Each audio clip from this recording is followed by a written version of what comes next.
The beach was still smoking when the Japanese officer knelt down beside the dead American. It was somewhere in the Pacific, sometime in 1942. The officer had seen bolt-action rifles his entire career. Japanese, British, German, Russian. He understood rifles. He had trained with them, drilled with them, bet his life on them. But what he picked up off that body was something different. Something foreign. Something that, as he turned it over in his hands, made the world feel slightly smaller. The rifle was an M1 Garand. And in that moment, in the middle of a war he had been told Japan would win quickly, something uncomfortable began to stir in the minds of Japanese military planners. A question no one wanted to ask out loud. A question that became harder to ignore with every island they lost, every banzai charge that ended in catastrophe, every report that came back from the front. How do you fight a man who never has to stop to reload? This is the story of Japan's desperate, fascinating, and ultimately futile attempt to answer that question. This is the story of the Type 4 rifle, the Japanese Garand. To understand why Japan wanted to copy the M1 Garand, you have to understand what the M1 Garand was. The man who built it was not a general, not a weapons magnate, not a famous name. He was a French-speaking boy from a farm near the village of Saint-Rémy, Quebec, one of 12 children, born on the first day of 1888. His name was Jean-Cantius Garand. He had no formal engineering education. He learned to speak English sweeping floors in a textile mill in Connecticut, where his father moved the family after their mother died. He taught himself machinist skills at that same mill. He studied engineering through correspondence courses at night. He became a naturalized American citizen in 1920.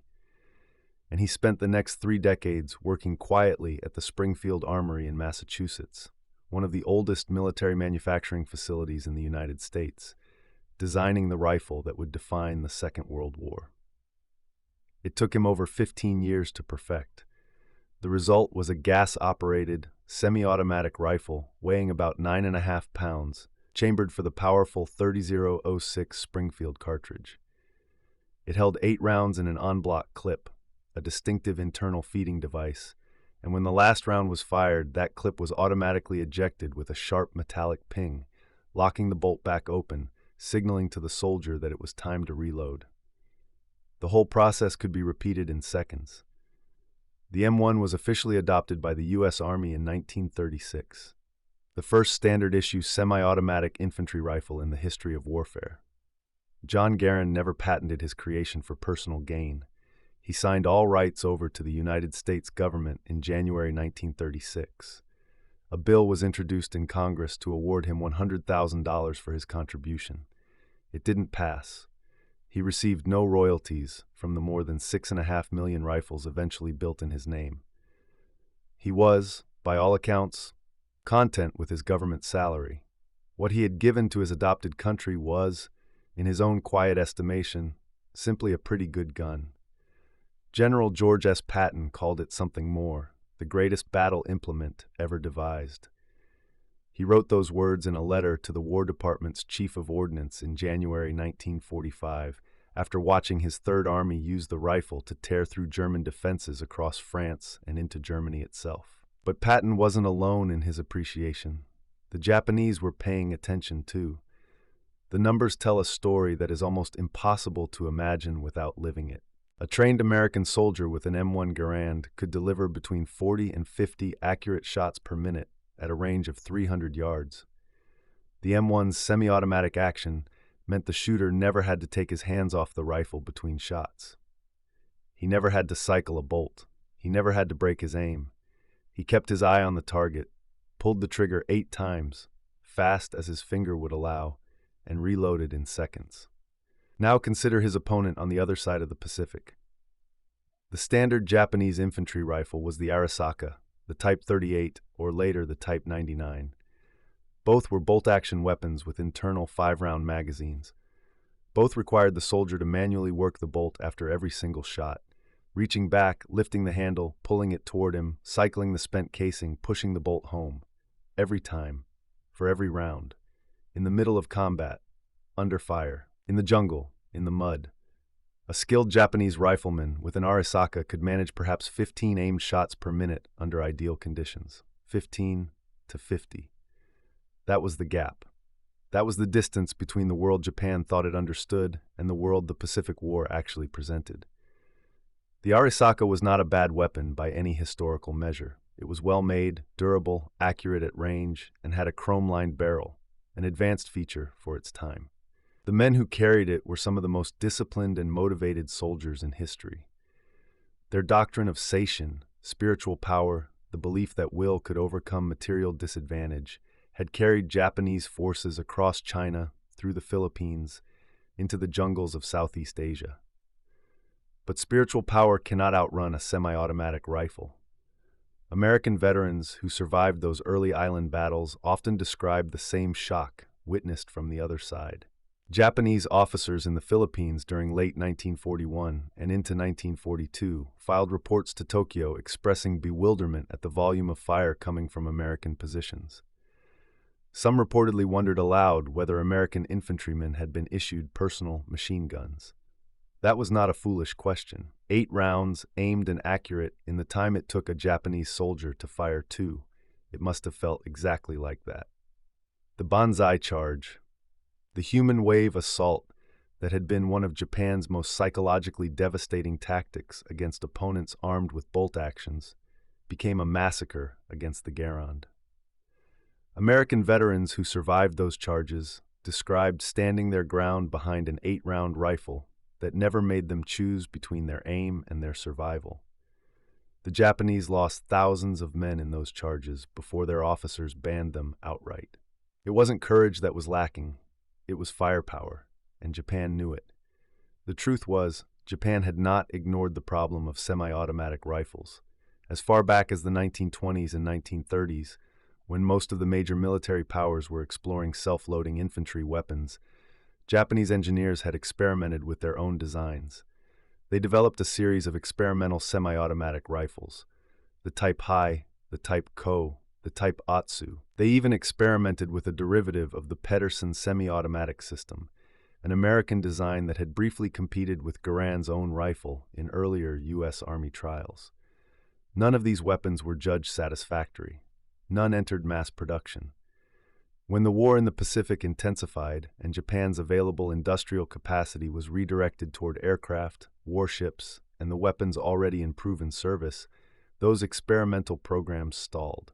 The Army's semi-automatic development work was officially discontinued in mid-1943, not because the problem had been solved, but because the system simply could not afford to solve it. There was also a philosophical dimension to this failure, one that goes deeper than engineering or economics. Japanese military doctrine in the early war years placed enormous emphasis on the disciplined, accurate, single shot. The individual marksman, spiritually prepared, firing with precision, that was the ideal. Volume of fire was, in a sense, considered almost unsophisticated. A rifle that fired itself, that emphasized rate of fire over careful aim, was not entirely compatible with how Japan imagined its infantry ought to fight.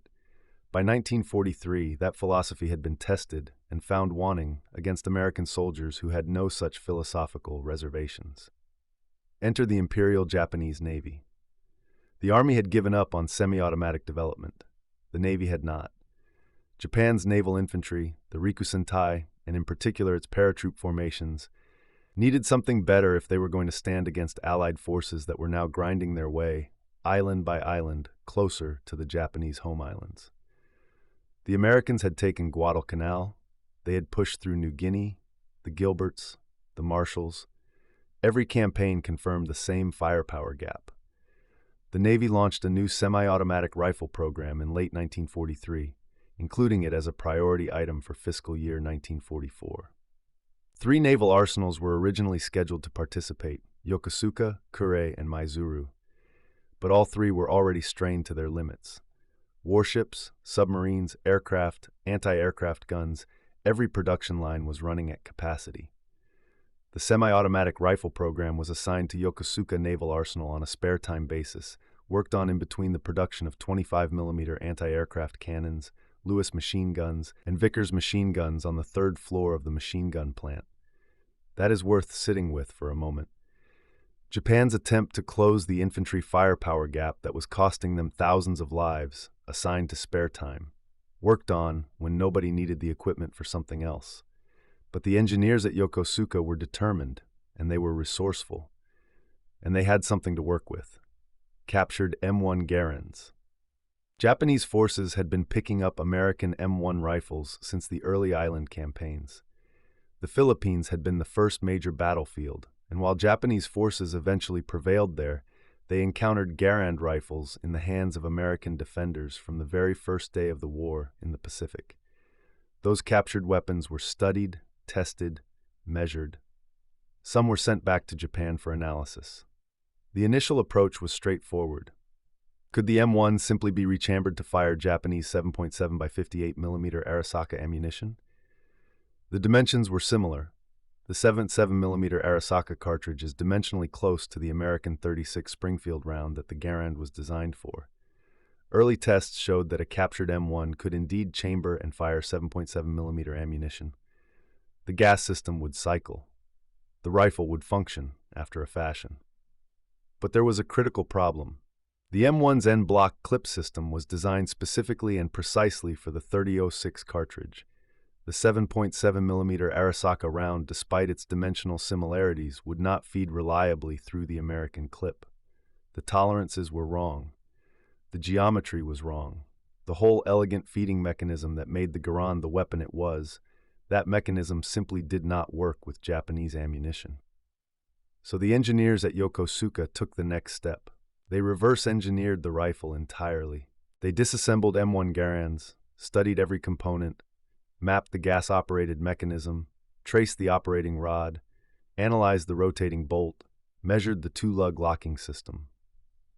Then they redesigned the feeding arrangement from scratch. They discarded the en-bloc clip entirely and replaced it with a fixed internal 10-round magazine, 2 rounds more than the Garand's 8, fed by 2 standard 5-round stripper clips, the same kind already used in Arisaka rifles. The magazine projected from the bottom of the receiver. They kept the rest of the Garand's operating system almost intact. The same gas port mechanism, the same rotating 2-lug bolt, the same operating rod running beneath the barrel, the same trigger group, removable by rotating the trigger guard downward, just as on the original, the same basic wooden stock design. But they added Japanese touches, Arisaka-style sling swivels on the side of the stock, an inverted V front sight with protective wings in the Japanese military tradition, a leaf-style rear sight adjustable for elevation and windage, replacing the Garand's aperture sight, a bayonet lug sized for the Type 30 sword bayonet, a mahogany stock reinforced with strengthening tangs at both top and bottom. The new rifle was chambered for 7.7 by 58 mm. It was designated the Type 4, named for the year 2604 on the Japanese imperial calendar, corresponding to 1944 of the Western calendar. Some American technical intelligence reports after the war mistakenly called it the Type 5, a confusion that persisted for decades among collectors and historians. On paper, the Type 4 was a genuine semi-automatic infantry rifle. It gave Japan what the Army had failed to produce. It was chambered for a proven Japanese cartridge. It used existing stripper clips. It held 10 rounds. It was, in most essential features, a Garand. But paper and practice are different theaters. Testing of the prototype rifles began, and testing revealed problems. Parts broke. The 7.7 mm Arisaka cartridge, despite its dimensional similarities to the 30-06, produced different pressure curves and different gas dynamics than the American round the Garand had been optimized for.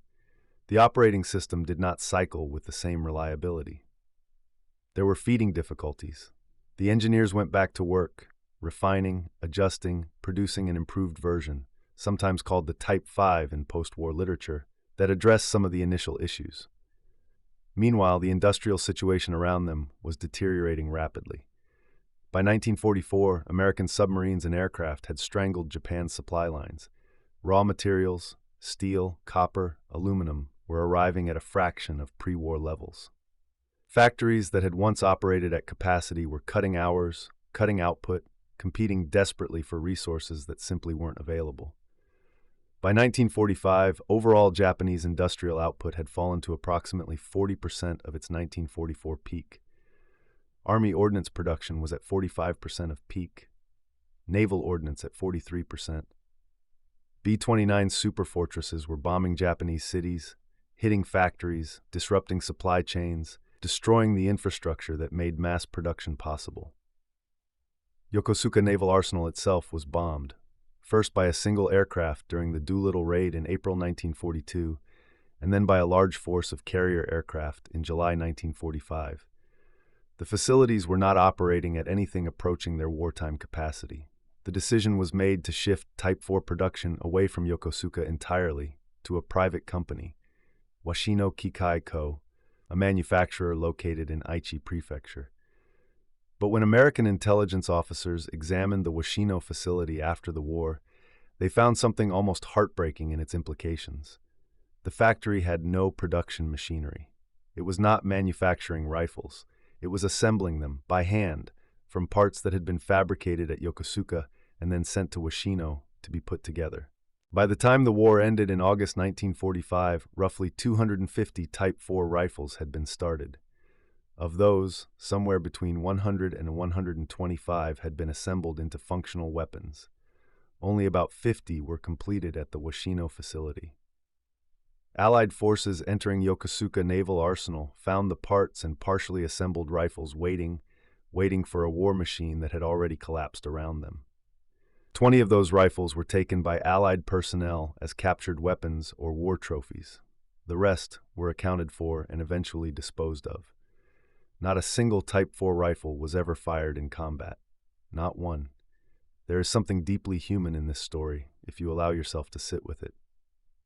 Here was a nation that had recognized its disadvantage clearly and honestly, that had acknowledged, through the actions of its own engineers, that the enemy possessed something it did not, something that mattered, something that was killing its soldiers, that had attempted, under extraordinary constraints, to close that gap.